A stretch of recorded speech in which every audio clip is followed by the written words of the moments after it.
Is Mysaria loyal to Rhaenyra? House of the Dragon Season 3 explained, spoiler warning. Before we begin, this video contains major spoilers for House of the Dragon Season 3, including Episode 7, along with discussion of Fire and Blood. We'll be exploring Mysaria's true loyalty, her relationship with Rhaenyra, and whether she is genuinely devoted to the Black Queen or secretly playing a much longer game. With that said, let's get started. One of the biggest questions after House of the Dragon Season 3 Episode 7 isn't about dragons, or battles, or even the Iron Throne. Instead, it's about one woman, Mysaria. For most of the season, she's been Rhaenyra's closest advisor, her spymaster, her confidant. Perhaps even the only person Rhaenyra truly trusts anymore. But after everything we've seen, fans are asking one question. Is Mysaria actually loyal to Rhaenyra, or has the White Worm been manipulating the Queen all along? The answer is much more complicated than a simple yes or no. At first glance, Mysaria appears completely devoted to Rhaenyra. She risks her own life to build a spy network. She uncovers conspiracies inside King's Landing. She helps Rhaenyra gather information when almost everyone else is working against her. Unlike many members of the small council, Mysaria doesn't openly challenge the Queen. Instead, she stands quietly at her side, offering advice, warnings, and solutions. To Rhaenyra, that looks like loyalty. But here's the first important thing to understand. Mysaria has never claimed to be loyal to a crown. She has always said she survives by adapting. Long before she met Rhaenyra, she survived the streets of King's Landing. She survived powerful men. She survived betrayal. She survived slavery and exploitation. Those experiences shaped the person she became. For Mysaria, survival comes before everything else, even loyalty. That's exactly why she's called the White Worm. A worm survives by slipping through cracks, remaining unnoticed, and changing direction whenever danger appears. Mysaria plays politics the same way. She doesn't charge into battle like Daemon. She doesn't command armies like Corlys. She survives by knowing secrets and deciding exactly when to reveal them. Throughout Season 3, Rhaenyra begins trusting Mysaria more than anyone else. She listens to her advice, shares private conversations, even starts relying on Mysaria instead of members of her own council. That's an extraordinary amount of influence, because whoever controls the flow of information often controls the ruler. And Mysaria understands that better than anyone. Then Episode 7 raises even more questions. By this point, Rhaenyra's paranoia is growing. The war is becoming increasingly desperate. Every decision carries enormous consequences.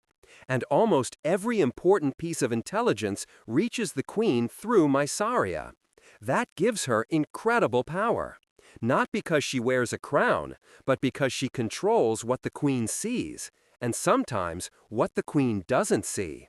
One reason fans have started questioning Mysaria's loyalty is that she often tells partial truths instead of complete lies. That's what makes her so dangerous. A direct lie is easy to expose, but a carefully selected truth can completely change someone's decisions. Mysaria rarely forces Rhaenyra to do anything. Instead, she gently nudges her toward conclusions she already fears. That's manipulation at its most effective. Another fascinating aspect of Mysaria's character is her relationship with Rhaenyra herself. The emotional connection between them appears genuine. The series gives us quiet moments of trust, comfort, even intimacy. Those scenes don't necessarily feel fake. It's entirely possible that Mysaria truly cares for Rhaenyra. But caring about someone and always acting in their best interests are not the same thing. For someone like Mysaria, emotion and strategy can exist together.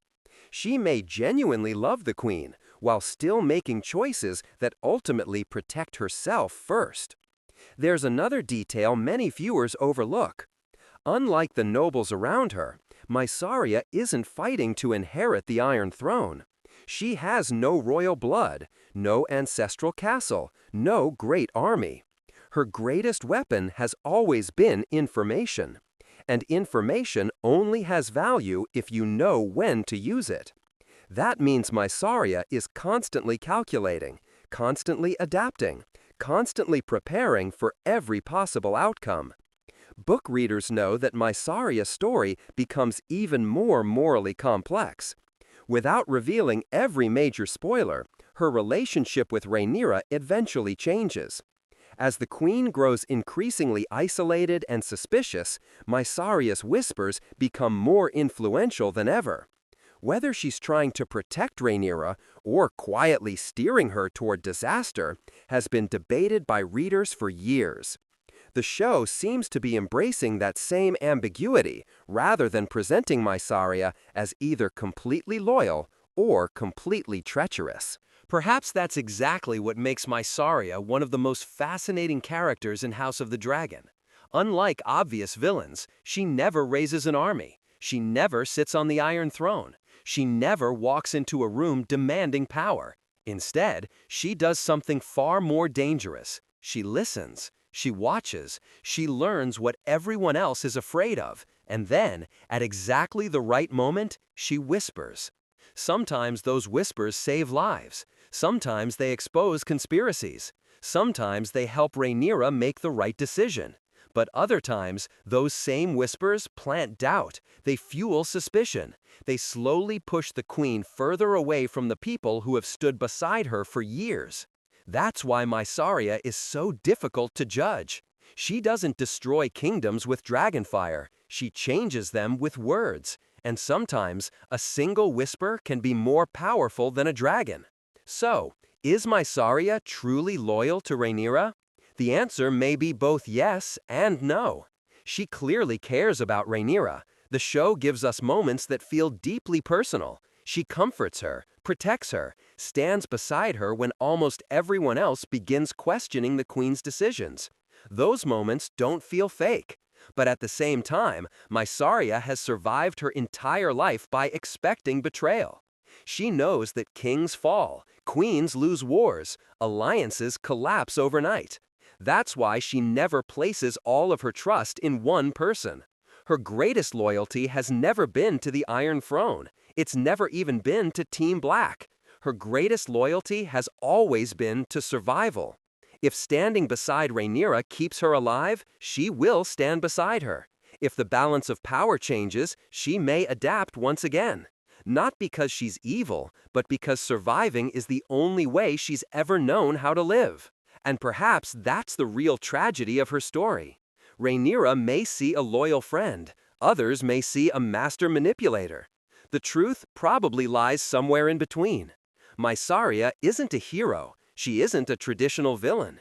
She's a woman shaped by pain, forced to survive in a world where trust is often rewarded with betrayal.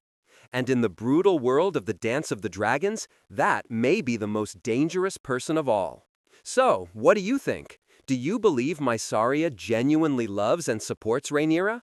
Or do you think every move she's making is part of a much larger strategy? Let me know your theories in the comments below.